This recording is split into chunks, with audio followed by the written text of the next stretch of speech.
Bro, you would think working at Home Depot when I was 16 that I would have saved all this damn money whenever I was a fat fuck, but I would go to Home Depot and then right afterwards get McDonald's and spend all my fucking money afterwards. No way, bro. When I'm telling you. Oh my gosh, this is insane. I'm telling you, there's a lot more to it. Whoa. If y'all just want to come on with me. You know what? Let's do it. Let's do it. All right, y'all. So we're here with BAJ. Let's get a crack going. Ready? 3, 2, 1. Oh my God. I almost missed the crack, bro. He did almost miss it. Woo! I got half crack. Oh, delayed crack. BAJ might have the absolute worst crack that we've ever had. That on was this really pod. bad. I didn't think you were going to catch up. Bro, but literally my fat finger went. Dude, I went and like slipped from under. the mic right here, and I was like that, trying to get it into Oh the my can. gosh. Hey, a crack is a crack regardless. But ladies and gentlemen, welcome back to a brand new episode of the Yapcast. Today we have a good friend of ours, a big social media inspiration, the homie BAJ. Welcome, BAJ, to the podcast. What's going on, y'all? What's going on? How you doing today, bro? I'm chilling, man. It's been a good day. Woke up, read my book, got my breakfast in, then drove down here. So what's up to you guys? Bro, what are you reading right now? I'm actually reading the Dune, the prequel right now. So there's like 6 Dune books, and then there's 3 prequels, and they are long as hell. So it's like a 700-page book just talking about like the most random shit of all time. But it's got my inner child really getting that fire lit up again. Read a book if you haven't in a while. Bang. I don't remember the last time I read a book, bro, if I'm honest. Dude, You're not a reader? I am not a reader. But I don't even read like comments that are longer than like this. It's terrible, bro. My attention span is fried. I can't say I'm currently a reader, but I definitely do like to read. But What got you into reading, bro? I just thought, like, I wake up in the morning and just scroll and just see a bunch of bullshit, and I'm like, what am I doing with my morning? I could just fucking read a book instead. And it's like, that's something I used to always do when I was a kid. I was a super smart kid back in the day before I started doing all the drugs and fucking up my brain. So, like, it just kind of, like, lights that fire again. Like, I'm starting to, like, visualize. Like, when I'm reading the book, I can, like, notice my brain, like, actually, like, painting those pictures of, like, what they're describing in the book again. Damn, that's insane. it is like someone once described like TV in your head. Because you can start with, like, I started with, like, very, like, beneficial books, like self-help, things like that. And now I've, like, kind of drifted towards the more fiction stuff like that. And it's really just, like, even just, like, the words that are in them, like, there's just some words that I don't use anymore. And you'll see it in the book. And it's like, oh, damn, I could be way smarter and, like, sound better to people if I were to just read more books. That's insane. Do you do it like with the actual book, or do you have like a Kindle or something? Yeah, I get the actual books because I want to have a bookshelf whenever I'm an old man. It's like I get some That's elite, grandchildren to be like, you'll need this one for whatever you got going on. Reminds me of my dad. That's actually valid. Oh my god. I think next week's podcast we need to all have to have read a book by then to make BAJ proud. Yeah. How about that? Jose? Jose, what book are you reading? Okay, hear me out. The one thing I'm not a big reader, but No way. I do have a 363 or 364 day streak on the Bible app. So put it that out fair, going. fair, So fair enough. I fair do enough. have a pretty good streak with that. Fair enough. W. Well, BAJ, staying on that topic of things you did when you were a kid and things like that, who were you before BAJ, before social media? Like, who is calling? So I grew up in Tennessee. I grew up like 25 minutes south of Nashville. So I was kind of just like in suburbia for my entire life, but I would always go there. And I was just a fat kid. Like literally like everything that embodies a fat kid is basically what I was. Like I just ate every single day after school, especially during school. Like I would do eating challenges at school because it would make my friends geek out because they just never saw like someone consume the amount of bullshit that I would eat.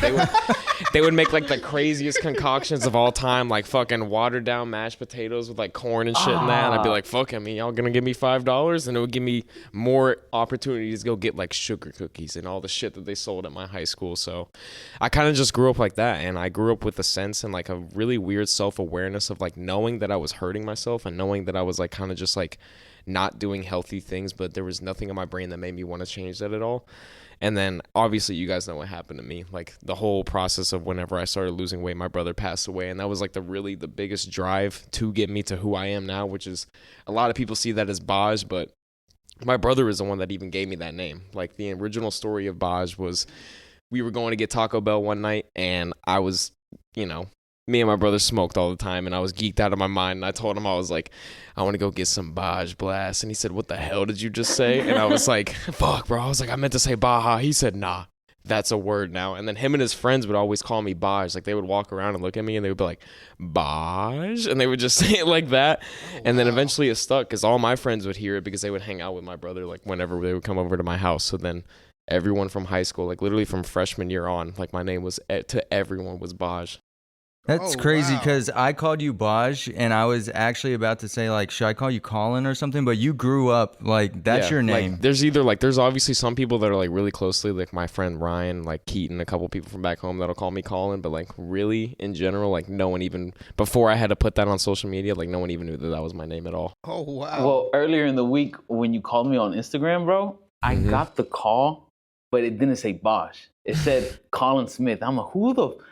And then I was like, wait. That's the homie Bosch. Let me pick up. I was a little confused right there. But that might be like one of the best origin stories regarding not a social media name because you had it way before social media, right? Yeah, But it was all by chance, and then that's why like That's I made it wild. my name because my original name on social media was just Big Baj. Like it was Big Baj Ka because Big Baj was taken. That's what everyone from back home called me. There was always Big Baj because I was fat, and then Baj was the nickname, and then it eventually turned into Large Baj because that's what was available on TikTok. large Bosch. That lore is crazy. I did not know that. What the heck? And that's beautiful that it was basically like gifted to you from your brother, bro. I know, bro. nickname. And All it was from geeked out Taco Bell mishap, right? Literally, bro. Like there was no chance that ever should have happened, and the fact that they even like continued to call me that, like that was just a word. That's wild.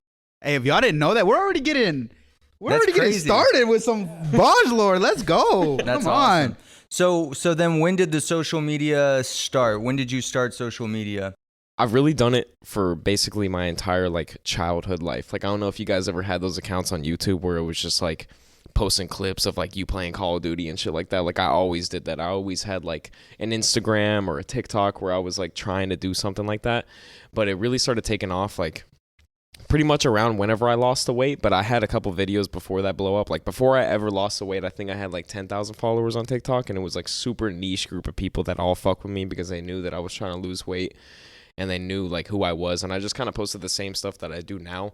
But then once I lost that weight, like overnight I posted that video. I don't know if y'all remember what that video was, the 9-month progression one. Yeah, is So it that pinned one- on your profile? The one Yeah. you're singing? That one, I posted that one at like I think like 1 in the morning or something like that, and I lived in Cookville at the time. And I wake up the next morning and I check my account and I have like 30,000 followers. And I was like, oh shit. And I look at the video and I had like 4 million views. So then from that moment is when I started doing fitness stuff because in my head I knew everything. I was like, well shit, all these people see that I'm doing this. So fucking I might as well be a fitness guru. And I tried to do like the NASM shit and all the other like the personal training stuff. Never worked out because my brain doesn't care about that at all. Like I just really like to give people the tips and all that stuff. But now obviously it's like given the flourishing benefits of like now I can like learn how to eat and then teach people how to eat and all those other things. So social media has really grown into like this, just like kind of like my life now. Like this is always what I wanted to do in a sense, was just like not be known by people, just be like have like some sense of like purpose in some people's lives. So now the fact that I get to do it on a scale like this, especially in a time where social media is doing such numbers, it's such a good opportunity. Dude, that's a beautiful thing. Oh my God, I got emotional, bro. Nah, I'm just playing. But what's it called? Something I really love about your transformation videos, like since you, like you said, you've been doing the content even before you really lost weight, right? Yeah. Sometimes you'll do like a flashback, like it'll be like, oh, like Big Boss comes back in or something, and you flash back to you in your you know your prime form, so to say, and then you flash back to you or however it is now, and it's just amazing, bro. And it's unique. It's not really like transformation content that is too common, you know. It's like you have your own little twist on a beautiful transformation that you've done. Yeah, I see everyone that does content, like a lot of people just like manufacture the same things, and it's just like that's never who I wanted to be, because you can be anybody else, but if you can just be yourself and find that niche group of people that are just gonna, no matter what you say, like just rock with you because like you have that certain personality or just like you being you, and they can tell that, it always just will work out in the end for you. Because I have a video idea for whenever I come out of here, like my notes app on my phone is full of shit where it's like my brain being like, okay, I see this from someone, how can I do that differently?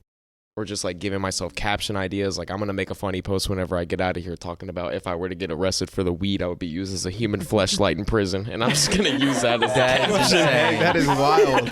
You just got to use different ways, because if you just like stay in that same thing, it'll be like, I see so many people only post about their transformation or only post about fitness. And it's like, there's so much more to every single person than just that one aspect of your life. You just haven't discovered the fact that there's a niche group of people that will also find that interesting about you.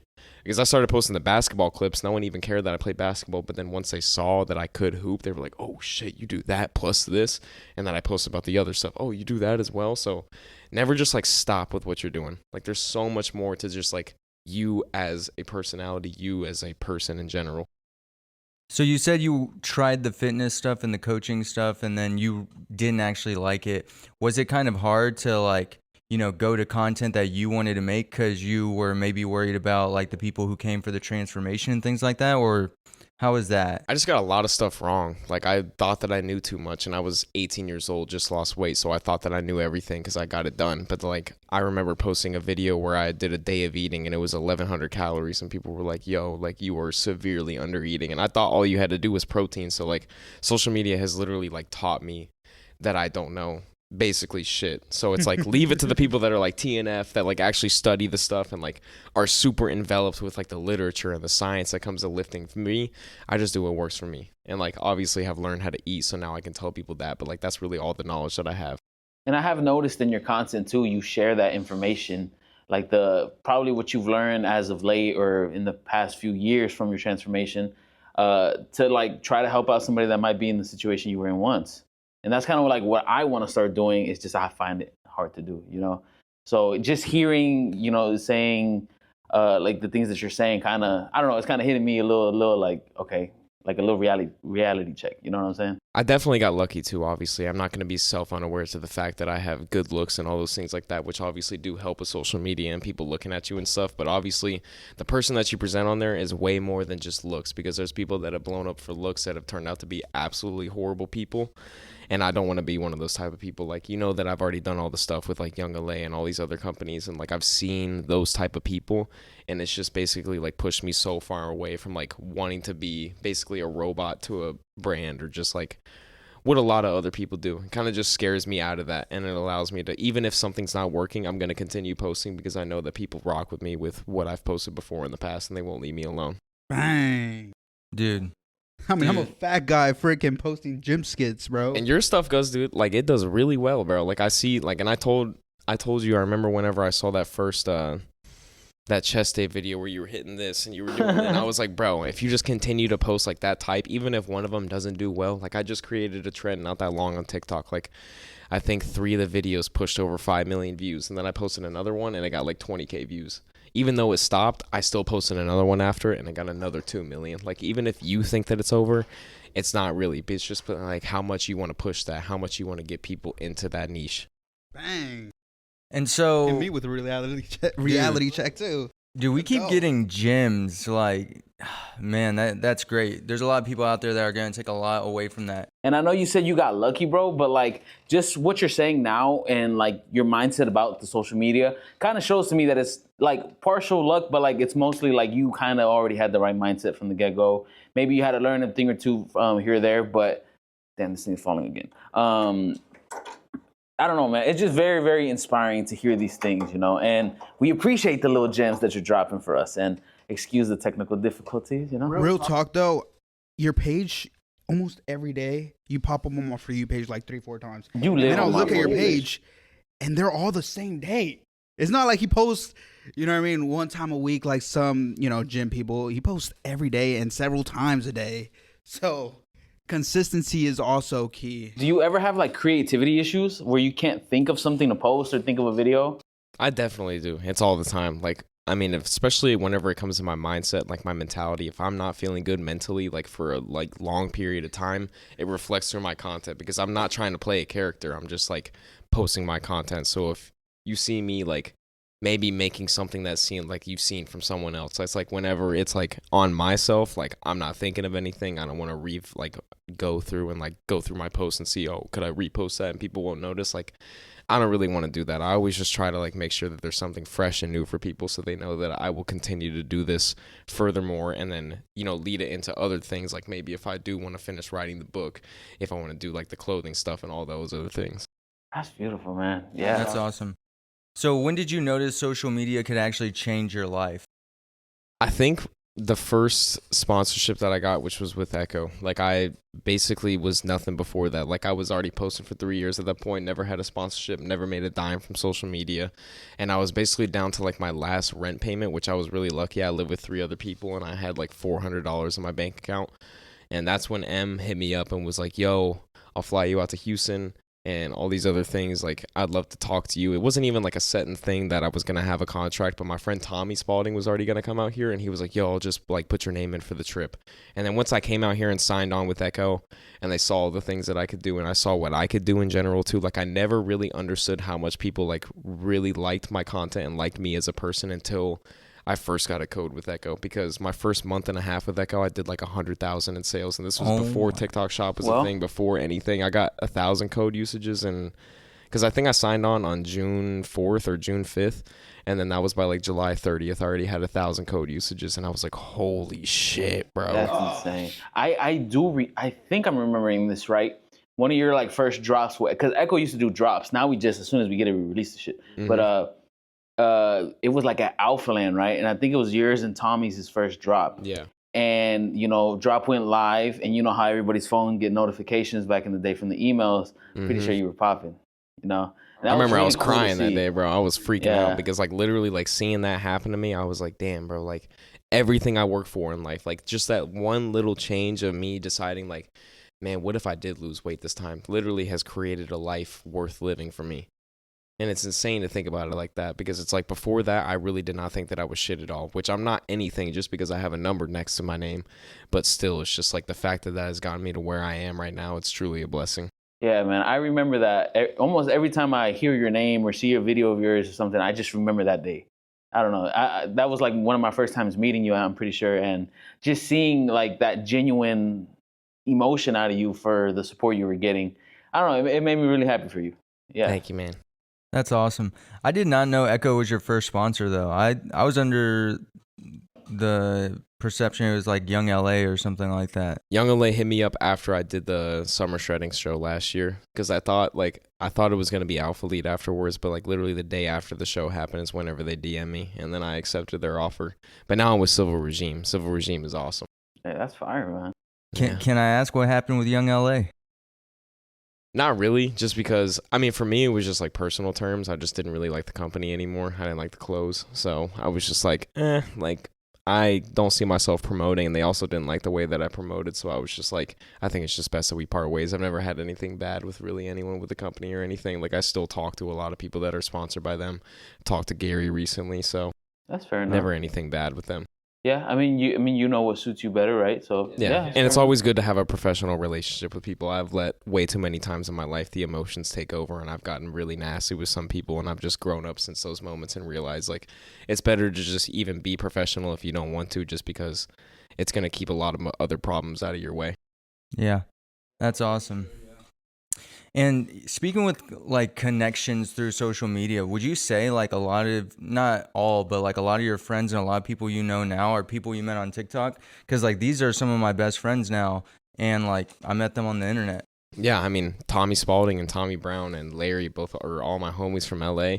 Like the first time that I went to LA, I knew from that moment, I was like, these are going to be homies for life, because they like truly care about me. Like even whenever we go out, there's been multiple occurrences where I've gone out and gotten way too fucked up. And instead of being some shit ass people being like, nah, take more, do this.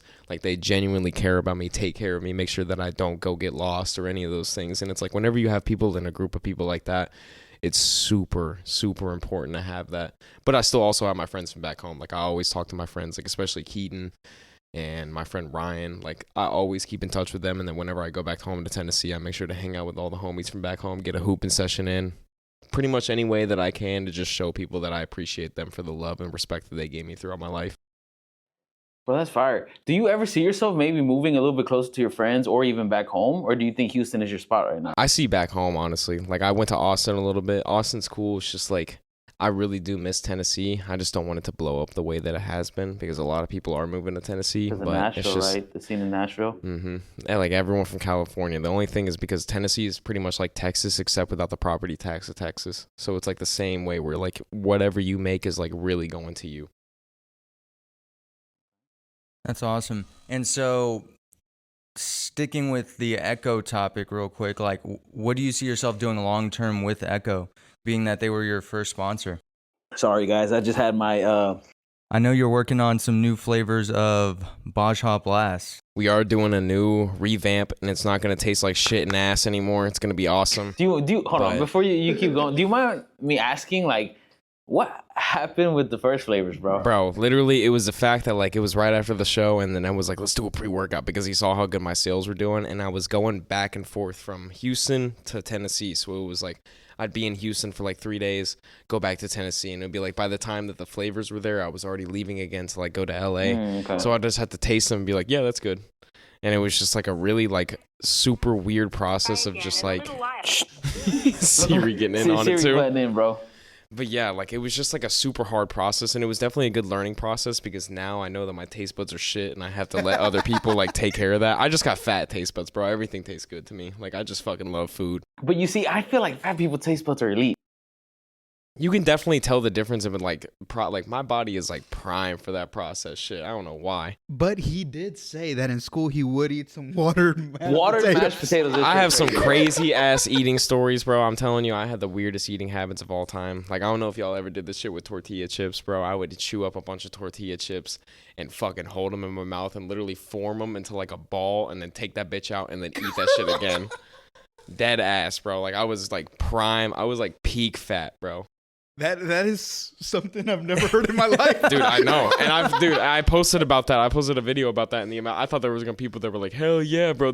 All the comments were like, what the fuck are you talking about, bro? Bro, that's just what came in my mind. I'm like, I was freaking fat. I would eat all the tortilla chips, yeah, but no, I had to eat them. I had to eat them again, bro. I was so fat. I was like, I need that taste again, bro. Did it taste as good the second time or not? Hell yeah, dude. There you go. It had this weird, like, grainy consistency that would always make my brain happy because I'm such a texture person, bro. And I would did that shit, I'd be like, bro, that shit was Do you good. see how he's describing it? He's done this more than one time. Oh, yeah, no, because I know exactly what it is, bro. You, like, form it to your tongue and it'll come out in one piece. And you could get, like, fucking 15 tortilla chips in, like, one little thing like this. I'm definitely doing that next time I go to a Mexican restaurant. Please I'm not gonna lie. And I'm gonna document the whole journey of this and just tag BAJ. Don't get grossed out by it, bro. You're gonna see some wet shit come out your mouth. It's gonna look like you got a hairball coming out, but just be fine with I think it. the weirdest like fast food combo I've ever had. Well, not fast food, but like food combo. I used to go to like Ryan's, like a little buffet place. I don't know if y'all know what Ryan's is, but they would have like chicken wings or whatever, mashed potatoes, nachos, and pizza, right? And I would mix all four of those things together. So I would get my pizza, put it in the cheese with a little bit of mashed potatoes, ketchup from the chicken. I'd put a piece of chicken on there and I'd take a bite. God, that was elite. I feel like that's a lot more what most fat people do, like just random things. Yeah, you got any bro? I got some documentation of it, of the shit that I used to make, bro. I got these sandwiches in my Snapchat that literally, like, I used to fucking love sandwiches, and I would put like dead ass a pound of deli meat of like different ones. Like I remember this one sandwich, it was like half a pound of turkey, half a pound of ham, half a pound of fucking roast beef, and then like 8 slices of Kraft singles on it, and then put so much mayo on that bitch that the bread was wet. And I remember taking the fucking video of it, and you could see like my finger marks from where I grabbed the sandwich because of how wet the bread was from the mayo. Oh my god. And you would eat it all. Yeah, dude, and I would do that, but like I would eat and then I would be cooking something at the same time. So I would make a meal like that, like a big ass sandwich like that, while I'm cooking some shit in the air fryer or in the oven. And my thing was always frozen pizzas. So I would throw 3 of those bitches in a night and then just snack the entire time that I was cooking them. I ain't gonna lie, that sounds really fun. I want someone to do that. Someone do that and tag us and BAJ. I would love to see that. Do that if you want to be 270. Come on. A little drippy sandwich, bro. That would be insane. So you said it left your fingerprints from how wet. Bro, the and bread was. I have proof of the video. Like, if you want me to send you the clip so you can put it on here, bro, I have the video. Literally, it's like the fattest fucking sandwich you've ever seen. That would just be like a nightly occurrence for me because I didn't know what I was doing to myself. Yeah, like literally, because my whole thing, like throughout high school, I always told people, keto. Like I was doing keto diet because I always thought that carbs were the enemy. So I was just throughout school, I would starve myself or eat like the hamburger patties at lunch, and I'd be like tell people like, nah, I don't want any food. And then I would go home and fucking like literally the entire time that I'd be home from like 3 until 10 p.m. eating the entire fucking time, unless my friends were like, yo, let's go play basketball, let's go play football or something like that. Other than that, I was just eating. Now, were you eating actual like food or snacks? Snacks. Okay, Only snacks. yeah. So I feel the same way. Like snacking is dangerous, bro. What was your go-to snacks? Purple Doritos. I never really had cosmic brownies because my mom, that was like the one thing that she like drew the line at. She was like, no little Debbie shits. She was like, you will get way too fat off that shit. So I'd have to get those on my own time, and I never had money because I always spend it on food. So You're like I those had tortilla that. chip balls in your mouth. Valid. Little Debbie snacks? No. Really? No, You don't I'm like saying Little like for Debbie's? you, right? Oh, I was gonna say, yeah. Well, she didn't know about the tortilla chip thing. She never knew about that. She did not It was know just your about own that little shit. secret, you and your tongue. Yeah, I was really like, I literally love all things because I can't say that I'm either a salty or a sweet guy. Like it would just be a mix because like in my brain I'd be like, all right, I just had something salty, now I need something sweet, and then I would have that sweet thing, and if it wasn't good enough for my brain, I'd be like, damn, I need something salty again because I just had something sweet, and it would just go like that all fucking night until I would wake up and be like, ah. Did you have any like go-to like just demon snacks, bro? I like calling them demon snacks because I like the extremely hot Cheetos, not the regular ones, the double spiced hot Cheetos. Get some bean dip, and I would also go to Whataburger, get myself the triple meat Whataburger with bacon, cheese, with fries, and a large onion rings on the side. onion rings are nasty, bro. I ain't gonna lie. I love onion rings.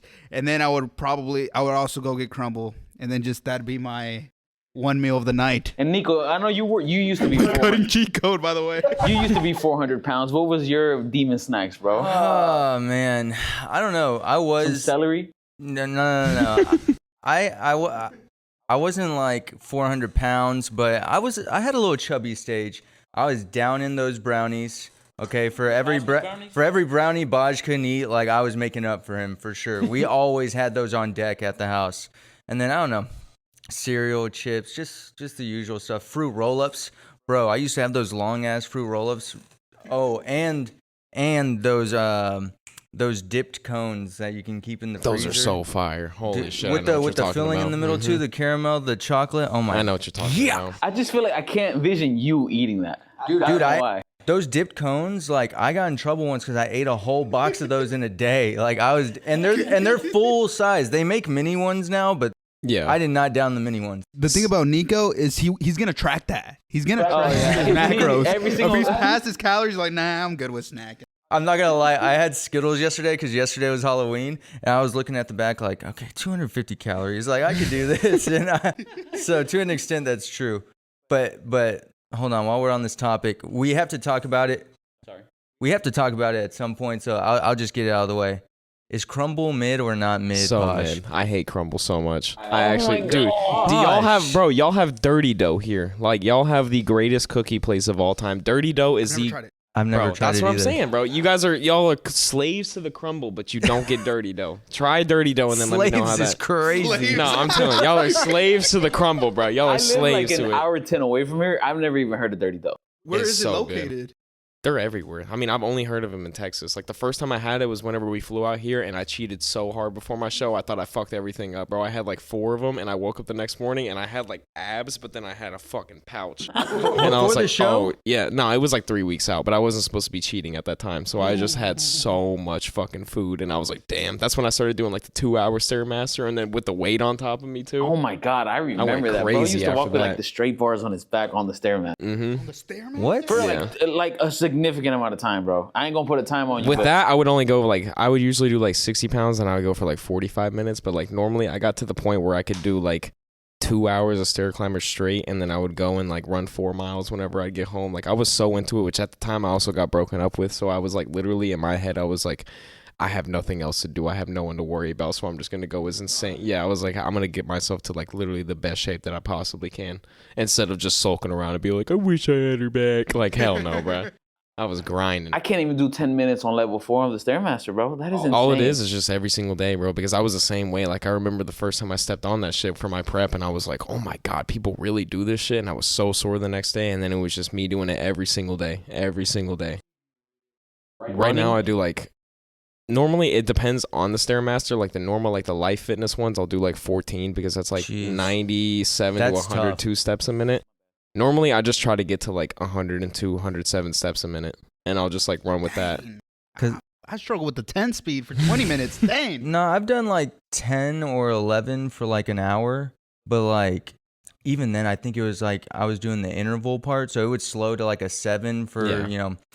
7:10, 7:10, but 14 for That for is- 2 hours, like the whole time. For me, essentially. I'm just like, cardio is like the one thing that I can just like. I mean, if I had autism, that would be what it is. Like my fucking anytime I'm doing cardio, basketball, things like that, like my brain fully turns off. I don't think about anything, the time or nothing like that. Like I don't have to cover it at all. I just do it because I know that I have to. You know, and I've pulled up to Alpha Land before, and like I'll just walk into the gym 2 area, and I just see you going hard, hooping, bro. And I'm just wet Yes, the whole like, time. I'm just fucking drenched. You look like you just got out of like a pond every time I see you like playing basketball or something, bro. Because We have to run a 1v1, by the way. he Whoa. thinks Whoa. he's like the new coming of Stephen Curry, by the way. So Wait, what is this? You have never had a basketball era in your life. Bro's never watched my YouTube. Oh, Maybe not, because I do not see you hooping at all. hey, nah, Jose's an elite hooper, bro. But So I did a YouTube video that every 100 calories I ate, I was going to run a mile. So during that YouTube video, I did 4 miles of that, or 5 was me just playing basketball, doing one-on-ones. That doesn't count. Boo. Wait, I watched that. I did a one-on-one. What do you mean? You were in Andrew's backyard. Like shit, that does not count. You were not like playing games or runs. What is I ain't this? gonna lie, it already happened, bro. He counted it, bro. It counts. How does it not count? Do you consider basketball as mile?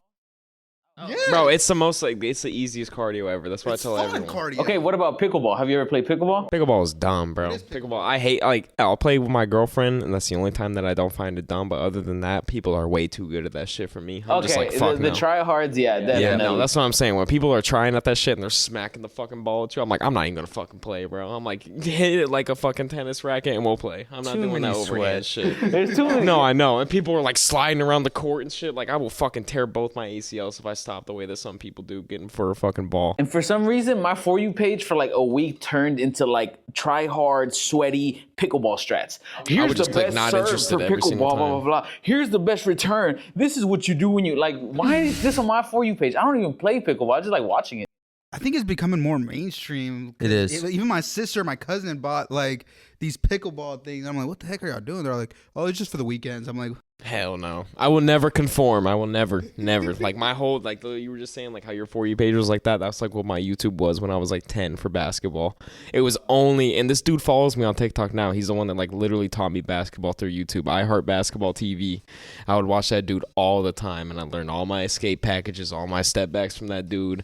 Like literally, that's all I would go. And like that's the only reason I feel like I wasn't 400 pounds, because I literally was eating so much. Like I don't know if you ever had this feeling, but like I would wake up and like whenever I would go to sleep, I'd wake up in the morning and I straight up dead ass thought I was having a heart attack. all Like it the would time. be so bad that like it would like my whole left side would be numb, my heart would be hurting, my stomach was in shambles, and I would like immediately have to go to the bathroom. I skipped school so many times because I told my mom I would do the trick where I'd run the faucet, get it hot, and then put it on my head, and then do the thermostat thing. Bro's Just putting because everyone on. just because I didn't want her to know how much I was eating, and I didn't want her to know how bad the shits were, because I didn't want to tell her. I was like, I don't want to skip school because I'm shitting so bad. Like I don't want to say Nah, that. bro. Like I can genuinely relate to that shit so bad because I can too, Yeah. to be honest. I can too. But I would wake up in the middle of the night with that, not in the morning. and you see my demon snacks were a family-sized bag of Takis, a Rocky Road ice cream, and a pineapple Fanta. So like, and this was like a nightly occurrence, and like I don't know if y'all know, but if y'all consume too much spice, kind of messes with your stomach. So the next morning, I would legit be crying like on the toilet. Yeah. I did have a thing though where I would wake up with like heartburn and like just throwing up. I would throw up. That's And disgusting. the thing about me is I was so fat that after throwing up, I'm like, let me go look at the fridge to see what else I can. Let me wash it down with some Spreading some Dr. calories, Pepper. Like, I think some ramen and some cereal would calm me down. Y'all know about them stinky burps though, bro? Have you ever had Oh, those, my bro? God. Like literally, I had bitches at school thinking that I was like shitting myself. They would walk by me and they'd be like, "Ew, oh, Colin farted. And I'd be like, no, the fuck I didn't. I would just be like silently burping throughout class, and I could smell it before too. And I'd be like, fuck, everyone's going to smell that shit. You see, I hear these protein farts, these protein burps. They don't compare with y'all do not understand what it is like to eat 10,000 calories, wake up in the morning, and just feel like this rumbling in your stomach, and you know that there's nothing you can do about it besides shit it all out. Literally, the restroom becomes like a toxic wasteland, bro. Whoever walks in is dropping. Bro, my mom hated walking in my room. Like my whole senior year or like my junior year, that was whenever it was really bad. She just like stopped coming in my room because of how bad it smelled. I have to ask, what was your highest weight you ever got to? So my highest was 270, and that was the end of that was the beginning of my senior year. So that's whenever COVID happened and everything. So I think I was 235 before like everything shut down for COVID. And then once that happened, it was like now I wasn't going to school, seeing people and like doing shit after school because we were inside. Now all I had was literally I had a bench press in my garage. That's where all those videos of me benching came from. Was the bench press in my garage and then a bunch of fucking food in the freezer because she was Instacarting everything, but she would only Instacart bullshit. So I would be sitting down all day, not doing anything, and then going in the garage, benching, and then going back inside and just eating the most amount of food possible. Sounds like my good friend right here. I was just about to say that. Okay, that's just when I first started going to the gym. I would go to Planet Fitness, think I was tough, putting 2 plates on the freaking Smith, bench it. Me and my friend would look at each other like, should we hit something else? Nah. And then we'd be like, nah. And that's with 400 milligrams of caffeine in the system. We would just hit bench 10 sets. We're all like, we're gonna get right. And then we would look at each other. Let's go get some food. But Jose, these days is benching 2 plates even impressive? Honestly, I don't think so. But Bosh, it's a glorified stat. I'll say that. Like social media has definitely made it way less important to people. But like whenever I hit that first 225, bro, that'll be the greatest moment of my life. Oh yeah, whenever you first hit it, it's gonna feel awesome. But seeing it all over social media, like I think when I first hit even 3 plates, I looked at it and I'm like, I didn't feel like it's like, dang, I need to hit 405. And then you see all these 18-year-olds hitting 405, and it's like, bro, that should be pissing me off, bro. I see all these motherfuckers, and I'm just like, dude, like, is there a point to working out with a motherfucker that's like 145 pounds, benching 400? I'm like, what am I doing wrong, bro? Yeah, I ain't gonna lie. My home gym has like a lot of like really young powerlifters, bro. And there was this one guy that pulled 6 plates at the gym, and he was an 18-year-old. Bro, I never even got 4. I've never hit 4 or 5 deadlifts. Yeah, I was gonna say I never even pulled. I pulled my back doing 375. 375. I mean, last time I deadlifted, I'm probably around the 415 range, but I see a lot of 160, 150 pounders easily do 500 pounds. Yeah, bro. So I'm like, dang. Which I also started too. Like whenever I first started lifting, like I literally I had no strength whatsoever because I was like 200 pounds and I was benching 85 at the start. So I literally went from like absolutely nothing to getting to 270 whenever I was like 215 pounds. But even 270 is still like not shit compared to what some people that just like start lifting do. Like I had one friend from back home, I think his name was Parker, and that motherfucker literally just like didn't have to do anything. Even my old roommate Keaton, like literally the entire time I lived with him in Cookeville, barely took any training seriously. Literally was eating fast food every single day. Was like 6% body fat at all times, washboard abs, and could walk in the gym and hit 245 any single day. And I was like, how the fuck is that even possible? Like, he wouldn't work out for 3 months, come back in, 225 for 5. And I was like, what the fuck are you even on, bro? That sounds like a homie I got. He did go through a long portion of training that he took it serious. But then for the longest, he would just like basically get shit-faced drunk all weekend, Friday, Saturday, Sunday, and then on Monday just hit 275 for like a clean 8. It's so dumb, bro. Like not that's even why you failing. can't get discouraged if you see someone lifting more than you and then go ego mode, because that's how you get injured. Stick with what you're doing. Focus on your improvements. Mm-hmm. When I first started lifting, I would look at others and be like, okay, I want to be there too. Let me force it. And then you end up hitting something incorrectly, and that's how you get hurt. Really. So, BAJ, when you started exercising, you were bench pressing in your garage. Was it due to social media or people in your area? When did you learn how to actually start working out properly and things like that? It was all my brother, literally everything. My brother was a power lifter like my entire like youth, like from basically whenever I was like 13 to the time that he passed away. He was doing all that stuff, and it just like super inspired me because he was also posting about it. Like he was doing fitness content. I think this was around like 2015 or 2016 on Instagram. Like he would just post his workout, post his lifts and everything. And I was like I didn't want to be exactly like him because I never wanted him to like know that I was trying to be like him because we always beefed. But I just wanted like in every sense to make my own out of what he was doing, kind of like how I do now. So then I just started working out. I went with my friend, the one that I've been talking about, Ryan. We'd wake up at 4 a.m. before school. I'd go drive to his house, pick him up, go to the gym. We'd work out at like 5 until about 6:30 in the morning, shower at the gym, hit the McDonald's after, get a hash brown and a water cup, and then go straight to school after that. And that's like, I did that for basically 10 months straight, made hella progress too, because I was like, before that, I was fat with no muscle. And then by the end, like whenever I stopped working out again around like November, December, I was fat, but I had like really good muscle definition. And if I would have kept going from there, I probably even still wouldn't be where I'm at right now, with all the loose skin and all the stretch marks and everything, because it was getting bad around that time, but I was really making like super good progress. And then COVID happened, and then everything else started happening. Dang, so your weight loss it wasn't that long ago. I thought it was a lot longer than that. I've had two too, because I lost weight in 8th grade also. I was like 200 pounds in 8th grade, and I lost 55 pounds, and I got down to, I think it was like 150 at my lowest, and I had no loose skin, no nothing. Like I would have never had to deal with anything. Because I was wrestling at the time too, so I just wanted to like fully be ready for wrestling and get into a good weight class. Because there was this one kid that was in the weight class that I was in that literally was like a man child, and I did not want to wrestle him at all, so I just kept losing weight until I got out of his weight class. Damn. The second I started eating carbs again, like shot immediately 90 pounds up, like immediately. Not even just like a couple months, like it was like within like 5-6 weeks, bro. I gained like 60 pounds or some shit like that, bro. And that's why those like stretch marks are still so bad on my stomach, which obviously they've like faded away way more, but like they run from like there basically into here because of just how much weight I gained in that short amount of time. So how old are you, bro? I'm only 21. Dang, bro. 21, gang. Imagine how Yup. old. 21, gang. Imagine how old you feel right We're now. both half a decade Hey, older. nah. Relax. relax. Half a decade. But only one of y'all actually looks 21, and it's not Jose. Oh my gosh. I do have to ask, because I've seen you make videos on it. So, like, with the loose skin, with the stretch marks, you know, you're not ashamed of it. But for those people out there who are ashamed of things like that, like, how can they get, you know, comfortable with their own bodies? It's gonna be a part of you. That's what I had to learn. Like, I was super uncomfortable with it whenever I first lost the weight, and I constantly thought about how other people were looking at me if they could see me jiggling and shit like that. But bro, really, 99.99% of the population does not look at you like that and does not give a fuck if you're jiggling or not, because they also have the same shit going on. Everyone has something going on, and everyone is what is the word? Fucking, why am I blanking right now? What's that word? Self-conscious about like something in their body. Like they're literally thinking constantly about that. So if you can just get that thought out of your head and then start thinking positively. Like I was such a negative person whenever I was fat because I was negative to myself, so then I projected that onto other people.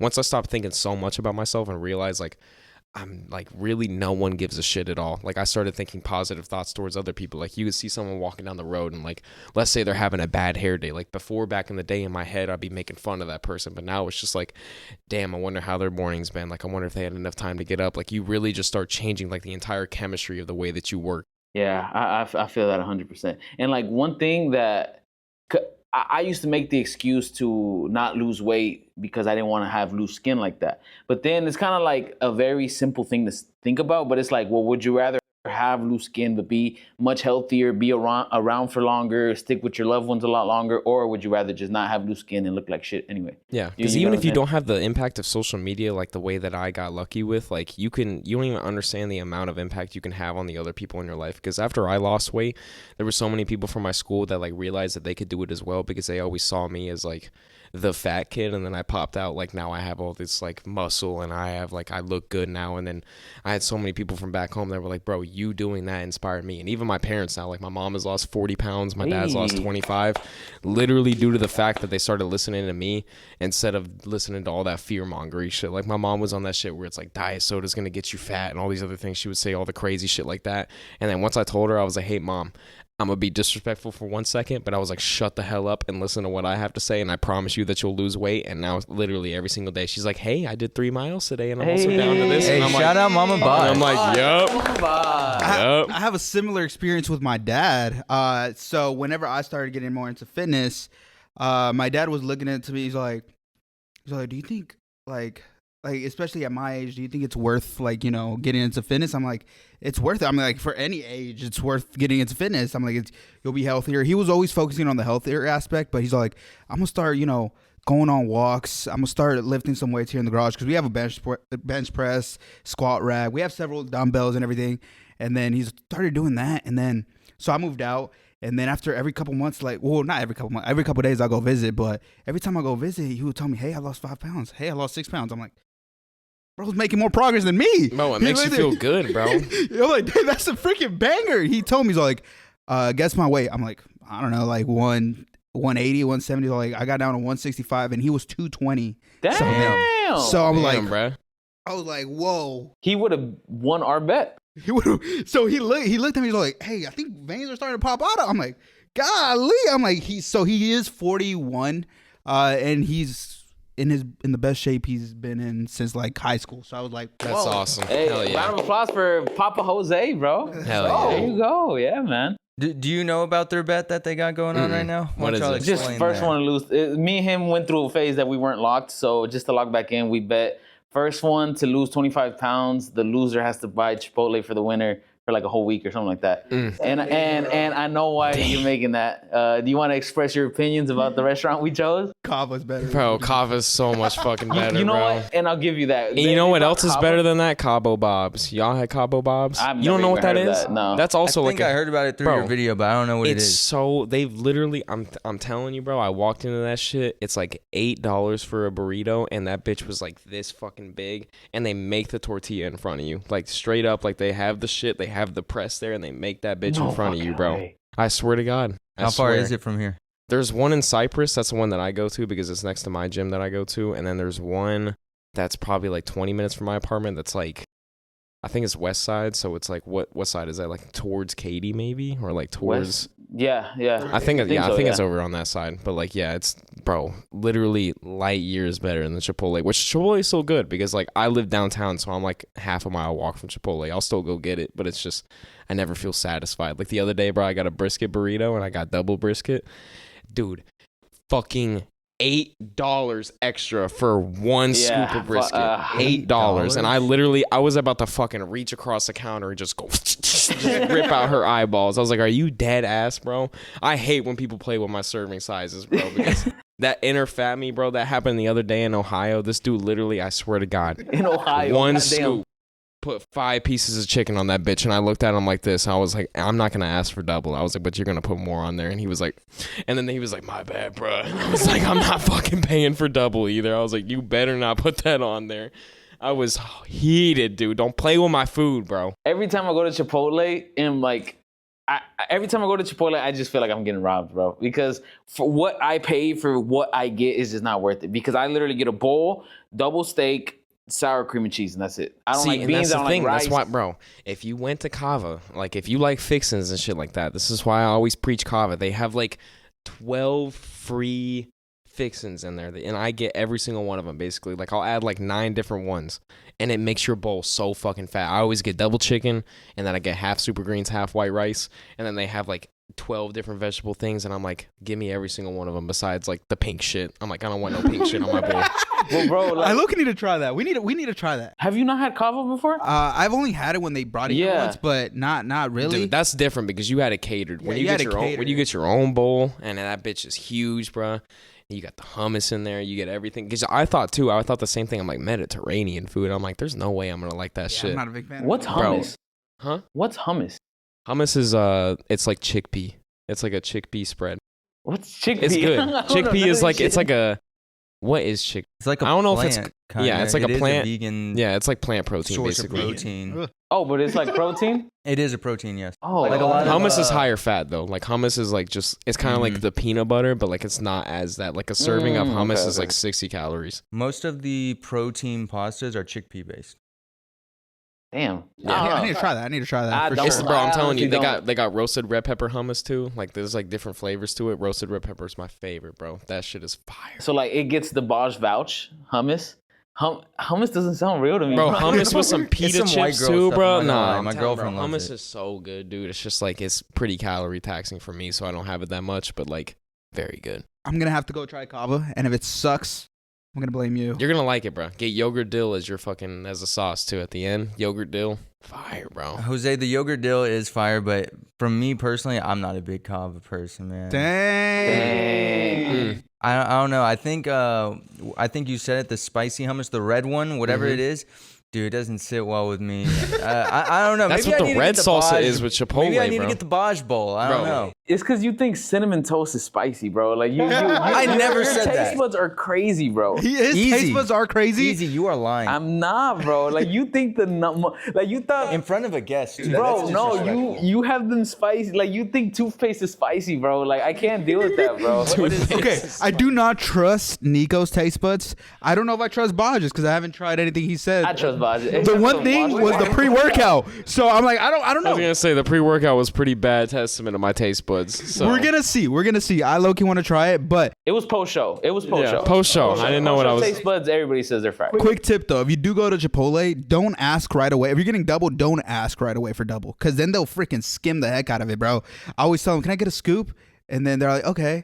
And then they'll put in a little extra. And then I'm like, okay, can I get double chicken? Then they freaking get me right. But if you go straight up and ask for double chicken, they're gonna half scoop, bang. I've noticed that if you go to Chipotle and you just have your phone in your hand, they serve you pretty good.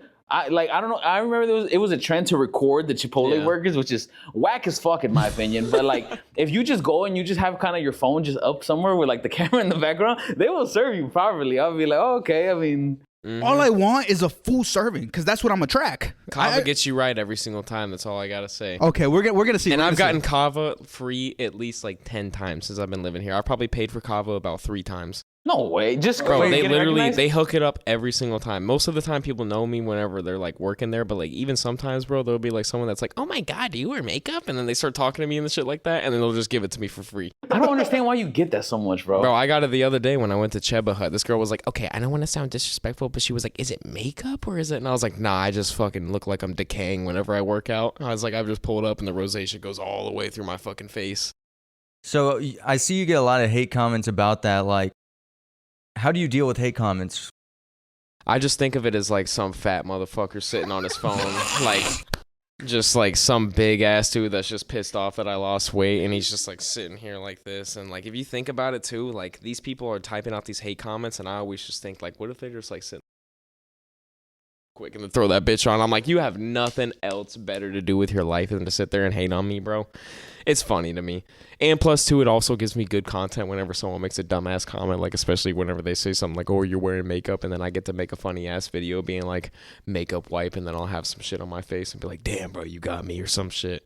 Or Because, when like, you do your, well, not do your eyebrows. Or yeah, not do your my eyebrows, eyelashes, bro. Like, I eyelashes. don't give a fuck about what anyone, like, I got a girlfriend, she loves me, she doesn't think that I'm gay, so it's like, shit, bro. Like, if I got a girlfriend, I'm obviously secure within myself to do whatever I want to do, and if someone's got something to say about that, He does have a girlfriend, guys. So at the end of the day, your comment really doesn't matter because he got the girl he wants. He's off the really. market, right? So I'm always off the market whenever I'm with her, bro. I'm always off the market in general, too.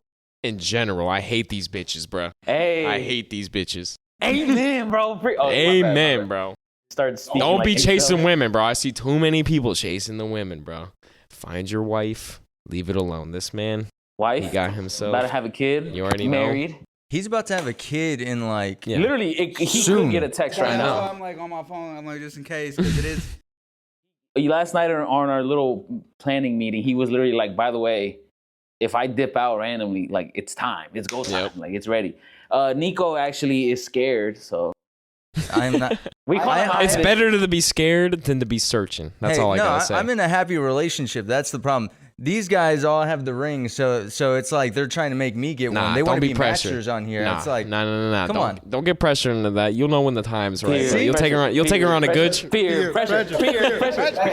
hey, it's 2v2 now. It's 2v2 Yeah, it really now. is. He is pushing 30 though. Yeah, you are pushing 45, I'm not- bro. That is pretty. Bro, I'm still in my mid 20s. What do you mean? Nah, you're 26. pushing That's 35. past, man. Bro's thinking about retirement right now, so it's like Bro's, Easy. Bro's You're- focusing on his 401k. Easy, you're only 6 months younger That's than a me. lot, bro. Like, that's a lot. That's insane. That's a lot. You're not 21 like these guys. You try and put yourself in this category. He had a 401k by the time Hey, Easy bro. was born, bro. Hey, we're good here. No. This is crazy. So for everyone that don't know, Nico's they old. are half a decade older than me and BAJ. Let me put that out there. They. Unk. And me and you. I'm status. him. But he is 6 months younger. Yeah, than me, bro. so That's that a is- lot. that is A whole pretty war. long time. Yeah. A A long whole time. war can start and end by the time me and you are Right. bro. He Like, did Alright. graduate a whole year after you. what year did you graduate? 2014. No. It was not 2014. 2016. Okay, yeah, old, long ass time ago. Like What 7 about years. you? Oh, 2017. Yeah. Bro.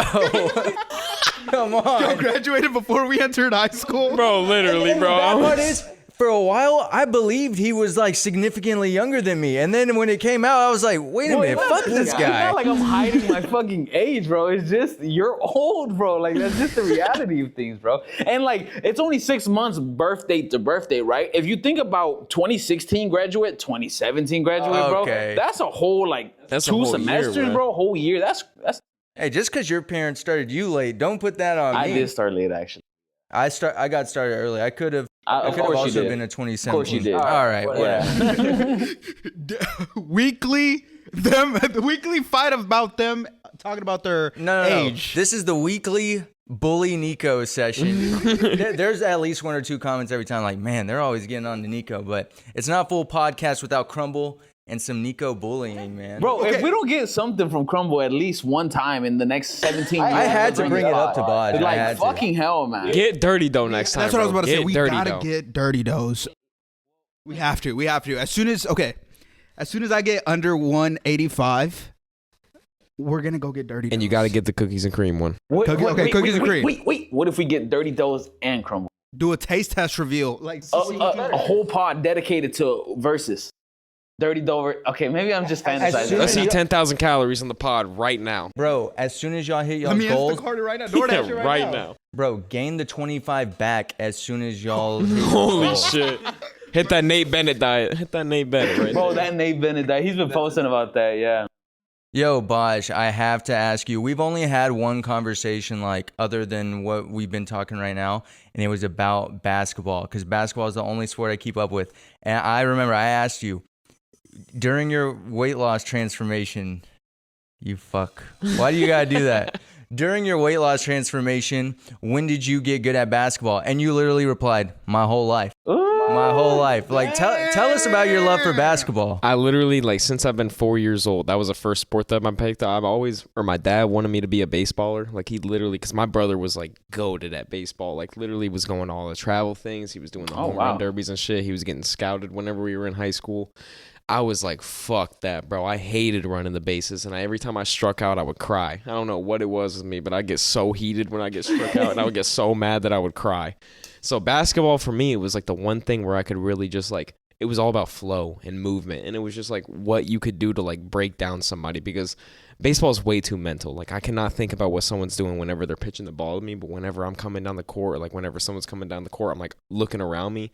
There's so much just more knowledge that I'm picking up, and I just feel so much better than like a one-on-one thing, because you can make a good play without even knowing that you're making a good play in basketball. Like, you could literally just cut to the basket every single game, not have any skill, and be a good player. That's true, yeah. So then I just wanted to be like, fuck, like, I got all this time on my hands. Like, I'm a little ass kid and I'm weird. Like, I'm telling you, back then, bro, I was so fucking weird and smart, and like, I was in like all the like weird honors classes, and like, and I just never belonged. And I was like, the one thing that made me feel like I belonged was like hooping with people and like hanging out with people and like doing that stuff, because like those weird, like those classes like that always made me feel like I was a nerd. But then I go and hoop with everyone, and they make me feel like normal. They make me feel like every other That's kid. fire, bro. Who's the GOAT? It is fun though. Who's the GOAT? Honestly, bro, I hate LeBron, but it's got to be LeBron. Like, I'm telling you, Let's bro. go. Listen, if you're still saying Michael Jordan in this day and age, you just hate facts. Like, and it's like, I love Michael Jordan too. Like, I honestly like thought that he was the GOAT before LeBron, but like, you cannot be 40 years old putting up triple doubles and not be the GOAT. Bro, like, his sperm is on the court with him now, by the way. Literally, bro, he created a teammate. Like, he literally created his fucking teammate. I'm like the biggest LeBron glazer, to be honest. Like I fucking love LeBron. So sometimes when people say I don't keep up with sports too much, but when they ask, I say I kind of keep up with basketball, but more so I just keep up with LeBron. So I'm the biggest LeBron glazer. But you said also while you were like 270, you were still hooping like that. I got hooping clips whenever I was 270. Oh, we gotta see that. I got some on my Snapchat. You have it on your. You've posted it before, no? Yeah, I posted them before. I hit me a fucking windmill dunk on an 8-foot rim whenever I was like peak fat. I don't know if you remember. I was listening to the fucking, if anyone knows what Flight Team is or FTC. I was listening to the fucking Heat Check song in one of those clips where I did that windmill. It was like, let me get a heat check. And I was fucking so big. So I already know the answer to this question, but who is your team? Memphis Grizzlies, man. Really? Always the Grizzlies. Obviously from Tennessee. They're like kind of far out. It's like 3-hour drive for me, but I've always loved Memphis. Just even the way they play basketball, bro. Like the grit and grind days with like Marcus Gasol, Zach Randolph, Mike Conley, Tony Allen. Like those days were so fucking fire, bro. We even had Quincy Pondexter on the team. I don't even know if y'all know who that is. Quincy Pondexter was the GOAT, bro. I'm telling y'all. Like watching basketball back in the day, like that was like the last time that basketball was like super just like grinded out slow. Like where people were really playing defense. Because I love playing defense. Like whenever you can just like make someone pissed off by like reaching at them and shit. You lock down then? I know. I love locking down, bro. Like I obviously like I love to just like play my role. Like whenever I pull up to a court and I'm playing pickup, I'm just like, all right, am I gonna play point guard or am I just gonna be like shifting off, like trying to make good plays for people? Because you can always tell like if someone wants to run the ball or not. Yeah. And if no one does, then I'll do it just because I can dribble. But like I hate running the ball up the court sometimes, bro. Like being a point guard, you got too much in your brain. You're like, should I make that pass and all this other shit? And I always second guess myself. So if I can just play a role and then play good defense, that's always what makes me feel the best. I do want to say when I've played pickup basketball, I piss a lot of people off because you miss all your shots. They're your own teammates. No, stop. I tend to pull up from half court. Oh, shit. That's always right. No, but the thing is, I'm a freaking shooter, bro. I don't know what it is. I just freaking get the ball. I'm 50% freaking shooting from 3-point. Heck no, I'm getting that ball. 50%. I'm half. I don't even have to jump. Just straight up. Let that bitch fly. I just let it fly. It'll go in. It won't sometimes, but I'm a shoot. Most shooter shoot. And I tell them, I'm like, hey, shooters shoot, bro. Then why don't you just stand in a corner, bro? Nah, but I like running too. I like playing defense. I'm like, oh, that's on me. Because sometimes I would foul the shit out of people, don't you? Oh, I foul the heck out of people by accident. I would tell them, I'm like, bro, get big. People, bro. I do piss a lot of people because every time they'll bump into me, I'll give them a little bang. They'll go flying. I'm like, bro, get big, bro. It's not a foul. Come on, bro. Let's That was running. one difference I noticed when I lost the weight because like hooping whenever you're fat versus that, like I used to be able to bully the fuck out of people, bro. I get in that paint and I'd back them down. I was really good in the post, and like I remember the first time I played after losing weight and I tried to do that same shit, and I was like, damn, bro. I was like, what's wrong with me right now? And I tried to hit that post fade, fucking airball, and I was like, damn, bro. I was like, I got no strength no more. You gotta build it all back up after you lose the weight, bro. It's crazy. You gotta change your whole play style because now I don't realize how fast I am. Like I'll be like, I'm too fast for my feet sometimes. Yeah, you be zooming, bro. I've seen bro. it. It's weird because like I never used to move like that, so my body is like still trying to get used to it. And then I still got the joints of someone that was almost 300 pounds. So then I jump wrong one time and then I'm fucking done for the next 2 days. I mean, that's what losing weight can do, though. It opens up more opportunities to do like more things. It's like you upgraded your character. Yeah, low key. Literally, spent a little bit of VC and now I'm hooping. Dude, that's crazy. I feel like that experience with basketball with you is like the similar for me with soccer, right? Because I didn't like playing full field soccer because that's a lot of running, and I was fat and I was not gonna do all that. But we played like cage soccer. Literally, you're just in a cage playing on cement. Mm-hmm. And if you were close to that cage and I was defending you, I ain't even going for the ball. You're getting straight body slammed into the cage, and like I can imagine I pissed off a lot of people, you know, but. I definitely feel that of like you used to be able to bully people and now necessarily you can't. I haven't played soccer since I lost weight though. Dang. I have an experience so recently. So my brother goes to these like QB coaching, and sometimes they have it in an indoor like soccer turf facility. And then like he finished the quarterback training, and then a bunch of I see a bunch of Mexicans walking in. I'm like, hey, they have a soccer ball. I'm like, hey, I'm like, can I run? And they just looked at me and they're like, hey, yeah, why not? Let's go. So I'm like, let's run. I was the most tired I've ever been. I'm talking about I was not used to, like back then I used to play, but then like I was like, dang, I need to freaking lose weight. Did you ever have an interest in soccer? No? Nah, Football? I hated soccer. You know- bro. you know what's football hilarious was to me? like I like football. Whenever I see TNF doing like all these little tricks with the soccer ball, buff as shit at Alpha Land, I'm like, what? Like, this doesn't even look right in my head. That tripped me out. I didn't know about the soccer lore, so like when Ekko posted the ad, Oh, yeah. and he was just like, I was like, Who what It is was like a happening? Tristan Ball? Lee. Yeah, like Tristan Lee, literally. Like, he's like, I think TNF was like a D1 soccer player or something like that, Yeah. which is insane. But, anyways. Anyways, we talked about your reading. We talked about basketball, a bunch of hobbies. But you also like the ZA. The ZA is like, you also post about it a lot as well. So tell us about your love for the ZA. Bro, I've been smoking for way too long at this point. I started way too young. Like, my brother got me into that shit. Not really, though, because he wasn't even the first person that I smoked with. He was just smoking the entire time, like, whenever we were back at home.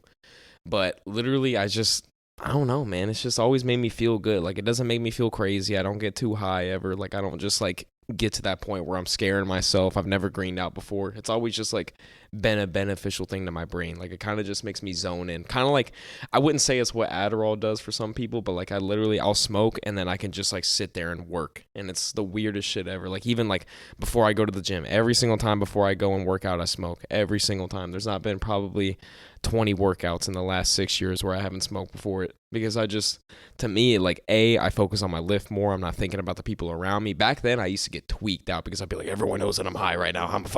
Everyone's staring at me and shit. But, like, now I just get in there and it's just same thing I was saying in basketball, just flow state. Like, I had my back day yesterday, bro, and I was pulling 4.5 plates. Didn't even think about the weight. I was just like, all you can think about is just what's going on in your body.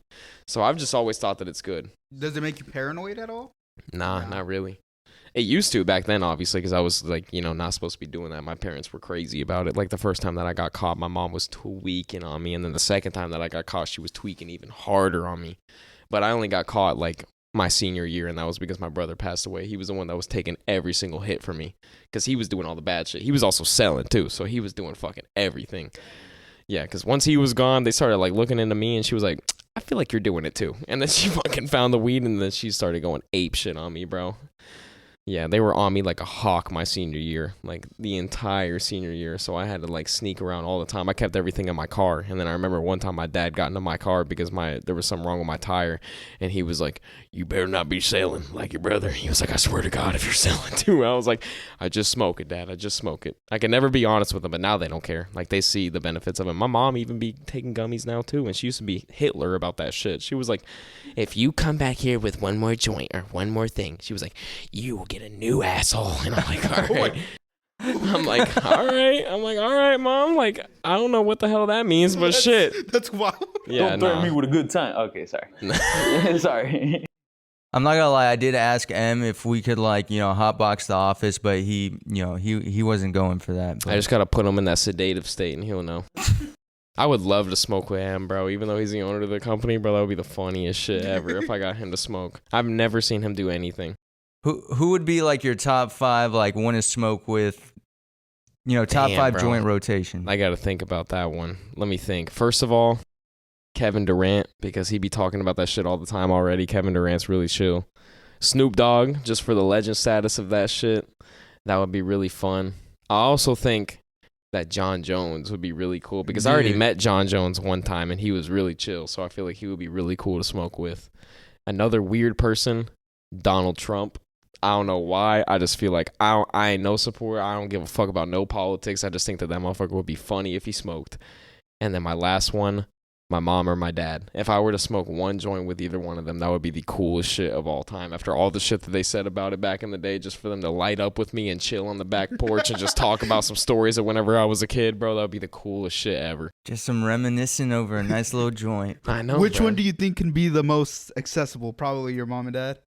Dude, I don't even know, bro. I don't think my mom or dad. My dad's, like, in full parent mode because I got a younger sister, too. So, like, he's obviously, like, into that stuff. And then my mom is just a tweak about it. Like, she'll always say, she's like, yeah, I'll do it. And then I bring it out. She's like, no. And I'm like, can't be real about it, bro. You got to fucking get into this shit. I'm like, take one hit with me.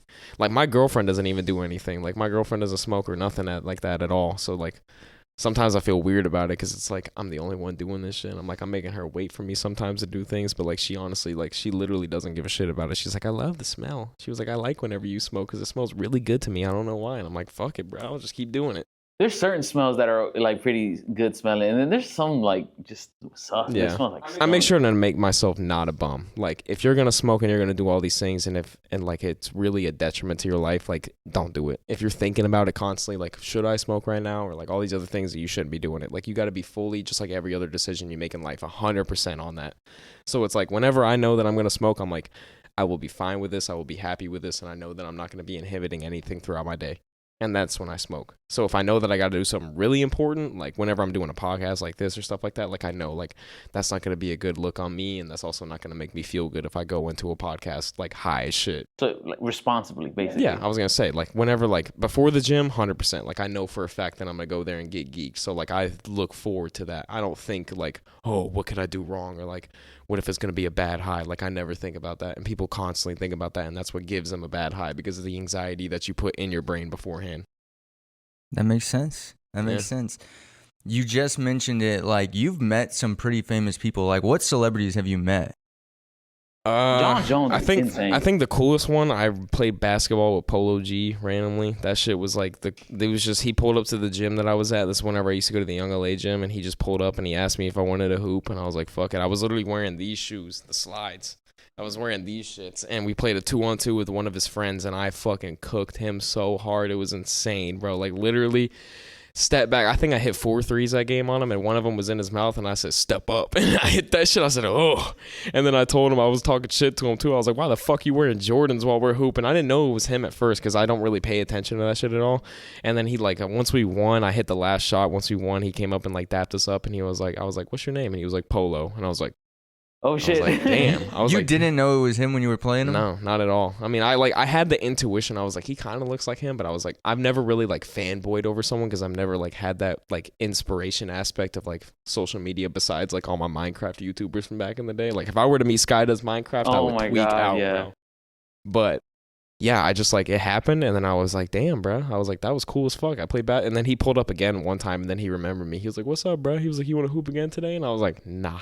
I was like, I got a workout to do. I'm chilling, bro. Did he know you the first time? Nah, he didn't know who I was. To you, right? It was like, you on a yeah, hoop? he came up to me because we were already hooping. Oh, he was like, you okay, wanna hoop? okay. Yeah, I was gonna say. So he asked me if he wanted to run twos, and then I would say he was probably like the biggest, like that more people know. But obviously, like John Jones, I've met Jay Cutler. I'm still really good friends with Jay Cutler. Like he still talks to me all the time. He'll DM me randomly because he also smokes too. Fucking bodybuilder Jay Cutler be smoking, bruh. It's crazy. He says he loves my content. He's like, your content's hilarious, man. He's also a really good fucking dude. Like really, every time I talk to him, like he's kind of like a dad, bro. Like he just remembers shit about you. Like the second time that I met him was for this big photo shoot with Young LA, and he was just like, so how's Houston, man? I was like, how the fuck do you remember that I live in Houston, bro? He was like, I remember everything about people that make me happy. And I was like, man, I was like, shit, bro. And he's still swole in his 50s, by the way. I know, bro. He's a big jacked. motherfucker, like big as shit. But I also got like really good homies too. Like I don't know if y'all know Tony Stadavici. Yeah, He does like he Skits. lives in. I was gonna say he lives like near where I used to live, so I always hang out with him and shit like that whenever I go back to Tennessee. And then there's also a couple people like from music and stuff like that. But it's the same thing with all those people, dude. They're literally just people. Like once you start like hanging out with these people and you realize like, damn, bro, like everyone is just like me. You'll notice when there's some people that are not like that, and they embody everything that they are, and you're like, I'm not really fucking with that. You are not Lil whoever the hell you are, your rapper name. It's just like, be you, bruh. I love hanging out with people that are just themselves. It makes me feel great. There's people like that in the fitness industry though, that like I've more fitness influencers I've met are actually pretty dope, but I have met a few that are like, okay. People think you got to play a character. Like they're so afraid of like either whatever their past life was or all those other things. It's just like, I was a fucking horrible person in my past life. That's how I always look at it. I'm like, yeah, I was fucking negative. I was shitty. I would talk shit about people. I would say things that I shouldn't say, but like you grow and you learn from that. And if you can be self-aware in that and then like learn to just like be okay and accept the fact that like who you are now is because of those moments and you learning from that, it makes it just so much easier to not like continually like shit on your past. Cause like I know that y'all see my content where I'm always talking about like my fat self, and I'll say fat me, yada yada yada, and people think it's me shit talking myself, but it's like, no, it's like this is just like an experience that I had that I remember that could possibly help other people that are maybe in the same situation that I was back then, because you don't understand how much of like being a fat kid relates to so many people. Like there's so many things that you think are a niche thing towards yourself that like millions of other people could find like hilarious, or like, damn, I do the same thing. Like that's why I try to do most of the relatable shit with fat things, because I didn't really see a lot of people doing that whenever I first started doing TikTok. So I was just like, damn, let me just make videos about like super niche things that I think are like a one-of-one personal experience. And then that's what really started taking my account off. I do want to add so there was this one gym influencer, whatever, that I was really like a pretty big fan of. I'm like, I love his content, and I was a pretty big fan of. The first time I went to Alphaland, I saw him working out. I was like, oh my god, it's pretty dope. I'm like, I need to go up to him and say what's up. At first, I didn't want to. I'm like, he's working out. I don't want to be, bother him. And then I came up to him after he was done with the set, and I'm like, hey, bro, I love your content. But he did treat me like dirt, bro. He treated me like freaking dirt. Well, what did he do? Name drop? He looked at me. I don't know if I want to name drop, but he did look at me. He's all like, I can't take a picture right now. I don't have a pump. I'm like, all right. That's insane. There's no fucking way, bro. Like, that's why I wear a hoodie to the gym, bro. Who gives a fuck if you got a pump? I know motherfuckers that will sit there and go to the gym and be like, let's go get a pump, and we're just gonna get like a couple fucking videos, and then like, yeah, like that's it. Like, I've always been in that. Like, I know that y'all are the same way, bro. Like, you're just like working out and like fitness. I don't do this shit for following. Like, I did this shit for my health first, and then all that shit came with it. So like, I love to work out. Like, I love going to the gym. It makes me feel good. I don't do it just because like I have to do it, or like it's a part of my job. Like, it's something that I truly like that has changed so much about my life that I'm so passionate about it.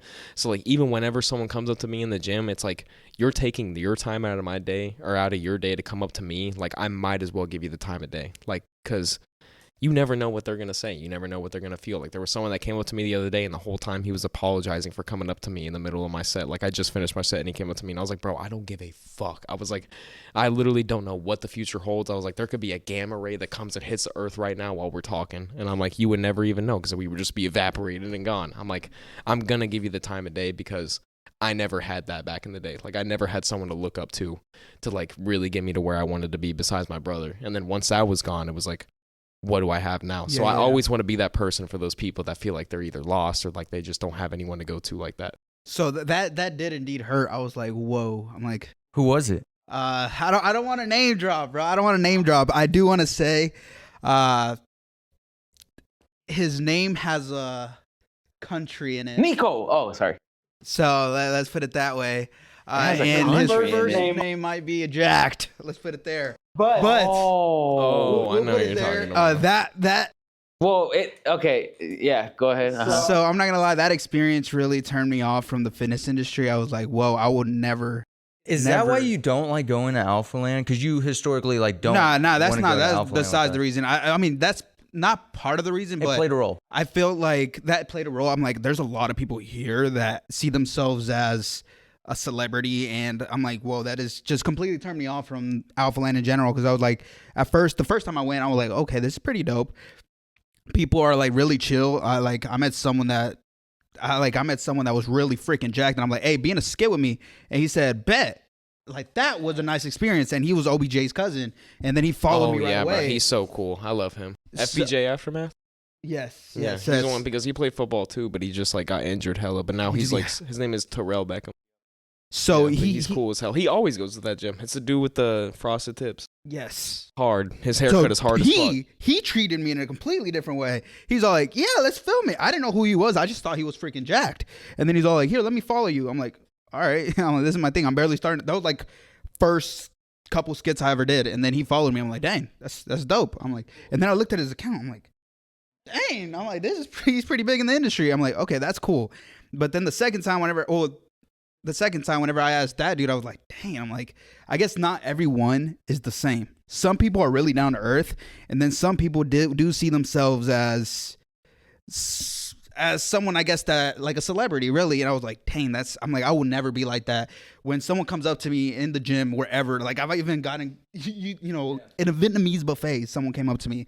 I'm like, if you come up to me, I'm gonna give you the time of day. I think it comes with adversity in your life. Like, we've all experienced like hard shit and been hard on ourselves as well. So it's like you're more willing to give up that time of day to someone because you know that they could be going through the same thing. There's a lot of people that literally their entire life has been gifted to them, like their body like the people around them, their family, the money, everything. So they've never had to just like understand that someone can come from a place that's lower than them, and they just can't accept that fact. So it's like whenever you put yourself on this pedestal, you think that like these people asking you for your time, it's like you just want me for this, you just want me for that. But it's never like that, bro. Like people, there are going to be people like that, obviously, but that's such a small percentage of human beings. Like most people, they're not here to harm you. Like they're really not here to just fuck around with your time and fuck around with your mental.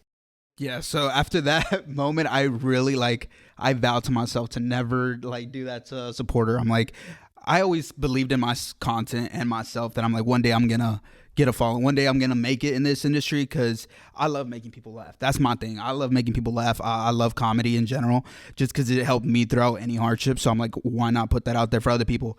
And with that being said, a lot of people come up to me and they always apologize. Like you say, a lot of people do. They're all like, oh, I'm sorry for bothering you, but is it like, whatever, they give me a conversation. I'm like, bro, I'm going to give you the conversation. I literally saw that one time we went to EOS too. The guy, you remember the guy that came up to us while we were by the mirrors? Yeah. You're like, oh, I'm sorry, bro. I've seen you a few times. Never want to say nothing, but what's up, bro? Like, and I don't know. It's really nice seeing like just genuine interactions with people, like, not necessarily like me having them, but like seeing you have an interaction with somebody, seeing you have something like that similar, like it's pretty cool, especially when y'all take the time of day to make that person's day most likely, Because they're a supporter. That's how I see it. I'm like, they support my content. I'm 100% going to give you my time of day because without supporters, we're nothing, really. Yeah, like, step in their shoes, bro. It's like if you were in that same position and you really looked up to somebody, like how would you want them to treat you? That's how you got to look at it. The golden rule. And BAJ, you have like 5 times more followers than Jose. And Jose like still has a lot of followers. You have like 5 times that. So like how often are you getting recognized in public like that? Because I've been with Jose. It happens at least 2 or 3 times. Like, bro, is it hard to walk in some areas? It's not that bad. I mean, in a normal day, like I would say like normally like 6 or 7 times in a day. But like that's really just, I mean, I've kind of just come to terms and accept that fact. Like I also have a very discernible face and a very discernible features and characteristics about my face. So it's like whenever someone knows me, they know it's me. They're not like guessing and be like, and then they never come up. Like they'll always be like, bro. And I'm like, what up, bro? And it's just like, it's always the same thing, bro. They always know. So it's just cool to see the impact like that because like you see that number on your account. And you're like, yeah, that's big. But it's like, think about how many people are in America. Think about how many people are in the world. But then when it's like you're seeing a new person every single day, it's just like, damn, bro, my impact, like there's no way that I'm really doing that because I'm still so hard on myself and I always just think like, man, bro, like do people really give a fuck or is it just like content? Like am I just like a content producer? And then it's like you see that happen and it's like, damn, bro, it pushes you so much to just keep going because people really do care. Have you ever had a bad experience? Oh yeah, so many times, bro. I've been molested. I've been fucking, bro. I've had some crazy shit happen to me. Young LA block party. I got fucking groped by a stripper from San Diego. Oh wow, that bitch was crazy, bro. And I also got pulled up on at the airport by some like crazy, literally insane girl. She pulled up on me and she was like, "My boyfriend's gonna be so mad that I'm taking a picture with you." And I was like, "What the fuck are you talking about?" I've had some weird shit, but I've also had like some of the most cool, like genuine, like some people. I remember I was on a walk downtown, bro, and I literally, this dude turned the corner, had my shirt on, and I was like, what the fuck? Like from your brand? Yeah. And I was like, what the fuck? Like the one dude, I remember I took a picture of this guy at the gym one time, like, and he had my shirt on, but I've always known him. So like he just like bought it because he was a supporter. This was like a random dude. Like I've never seen him in my life. And I was like a mile and a half, 2 miles away from my apartment. And I was like, bro, I'd cry. He was like, BAJ. It was like my first time meeting him, bro. And it was so cool. I would deadass just start crying there, bro. I know, bro. I told him, I like literally walked by him. And then like by the time I was like walking past after we had our interaction, I was like, bro, I can't stop fucking looking at you, bro. I was like, I'm so sorry, but like this is so insane to me. Dude, that is cool. That is cool. Tell us about your brand. You just came out with the clothing brand. Congrats, right? by the way. Yeah. Thank you. BAJtopia. Thank you, man. It's doing. BAJtopia. Yeah, it's doing really well, man. It's just, it definitely gives me like that sense of like purpose again in life because like, you can post so much content, and especially whenever it becomes your job, you kind of just get stagnant. So just having something else to work on, to like look forward to. I have a really great team with me, a really good designer, a really good manufacturer, and like they're all cool, and it's all based in the US. So everything is super easy. Like if I wanted to go drive to New Mexico to go help them print my own shirts, I could. Like it's it's a really cool thing to see. And again, like, it just shows again that like people support you. Like, you never really know. Like, I dropped those shirts thinking like maybe I'll get like, 100 orders or something like that. It'll be really cool. But I like truly like blew myself away whenever I did it. And I did no advertising, no nothing. So this next time I know like I have a budget for advertising. I have like a whole photo shoot lined up. I have a videographer that's going to come out and shoot all these things. So crazy for it. Dang. I know. Would Excited. I also had a question. This is just me. Whenever you did that show, did that also give you like that, what's it called? That same like what's that word I'm looking for? Reignited that fire within me, bro. Yeah, like honestly, like whenever I was doing that, because whenever I got broken up with, I was just like, I was telling myself all the things that she was telling me that I was. Like, I told myself that I was a horrible person, that I was a manipulator, that I was all these other things. But then it's like, you see, like from my relationship now, it's like I'm not that shit. And I started telling myself like, maybe I'm not what everyone else thinks I am, and I can just be who I am. And it literally, like, for that 4-month stretch of whenever I was prepping was like the best time of my life. I was meeting so many people.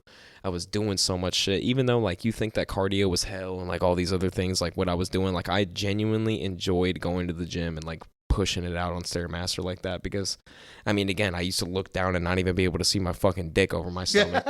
It's like, and then I was looking down and I had like a 10-pack and people were telling me like, bro, you got a 10-pack, but I never saw it because again, you still see that image of yourself in the mirror.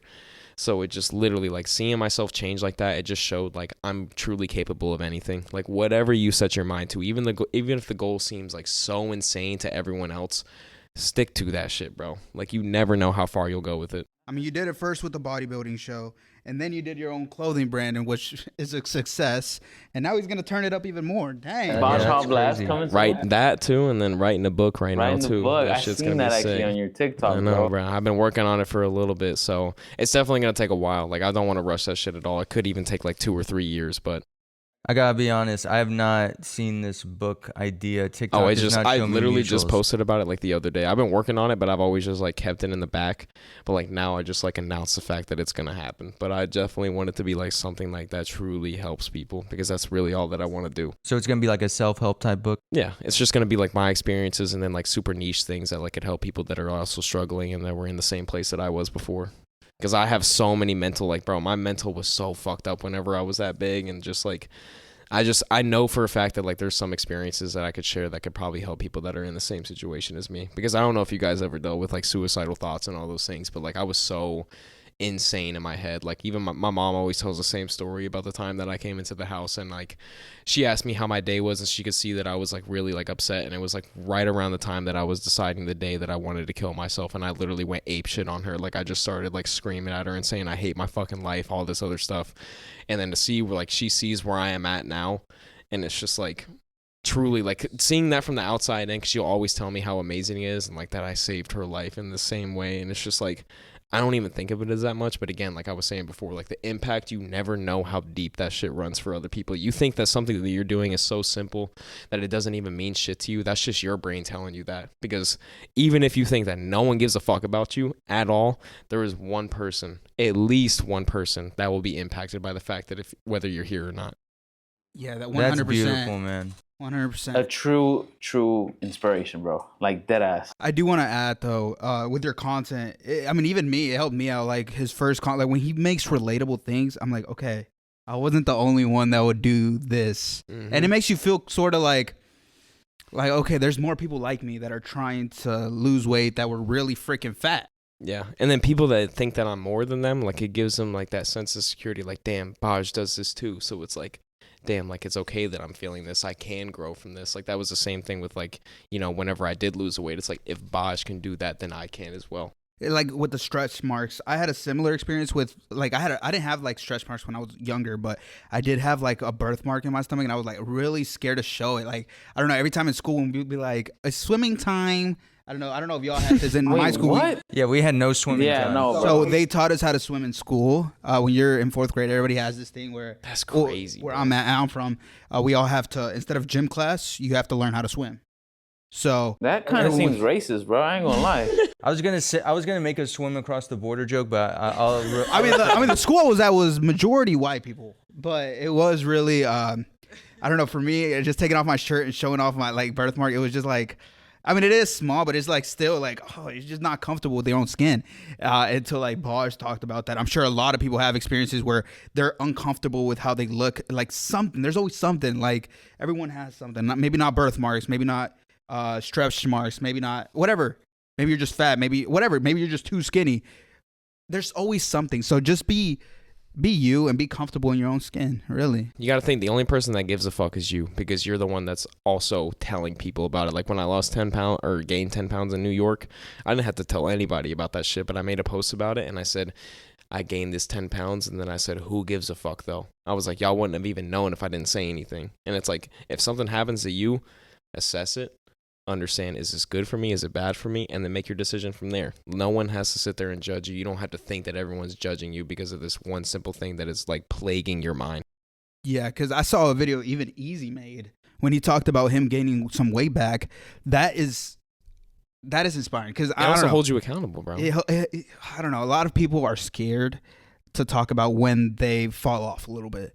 That's one thing I've seen you do. That's one thing I've seen Easy do, and I'm like, that's hard. It is hard to talk about when you fell off a little bit. Yeah, it is. And it's like, I don't know, I kind of, like, I had lost my 110 and then I gained back 40. And I was like, not happy, obviously, with what I did. But I was like, if I don't put this out there for me, like, I know there, like, I've gotten plenty of DMs that were like, bro, I fell off, I gained this weight back. Like, how can I do it? When I was like fully locked in, I might as well keep that same energy whenever I mess up, you know? So, and I mean, like I said, Baj, like your videos really do hit a lot of people, bro. Like they've helped, I'm pretty sure, like at this point, millions of people, because you get millions of views through certain points in their life, maybe like expressing in your videos something that they felt already and how you overcame it, things like that. It really, really helps, bro. And I feel like all of us, to an extent, try to not replicate, but almost like follow in your footsteps to